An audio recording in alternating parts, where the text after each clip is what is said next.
अस्सलाम वालेकुम दोस्तों, मैं हूं आपको अब्दुलरहमान और आपको अपने चैनल वर्ल्ड न्यूज़ 15 में खुशामदीद करता हूं। आज मैं आपको बताने जा रहा हूं कि वाशिंगटन के अमेरिकी खलाई इदारे नासा ने खला में आतशबाजी की एक अजीब तस्वीर ज़ाहिर की है जो गुज़श्ता 150 साल से खला में मौजूद है।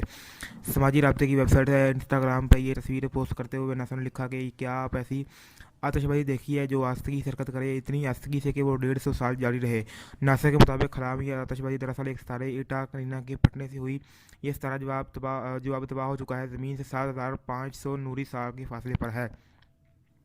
नासा का कहना है कि इस तरह सना 1840 की दहाई में एक ज़ोरदार धमाके से फटा और सुस्त रवि से होने वाले इस धमाके और इससे होने वाली रोशनी ने एक दहाई तक से आसमान का एक रोशन सितारा बना रखा है। इस ज़माने में इस धमाके की रोशनी इतनी थी कि इस वक्त जनूबी समंदर में पाए जाने वाले मलाह इस रोशन सितारे से समंदर में सिमत का तयन किया करते थे। इस तारे को नासा की हिब्बल टेलीस्कोप से बंद किया गया है।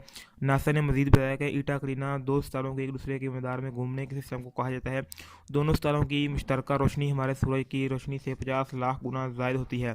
नासा की इस तस्वीर को 9 लाख से ज़्यादा अफराद ने लाइक किया और मुख्तलिफ कमेंट्स किए गए। इसलिए मजीद वीडियोज़ के लिए मेरे चैनल को सब्सक्राइब करें, वीडियो को लाइक करें, बेल आइकन को प्रेस कर दें ताकि मेरे न्यू लेटेस्ट वीडियो आपको जल्द से जल्द पहुँच सके। Thank you so much, thanks for watching. अल्लाह हाफिज़, मिलते हैं न्यू वीडियो में।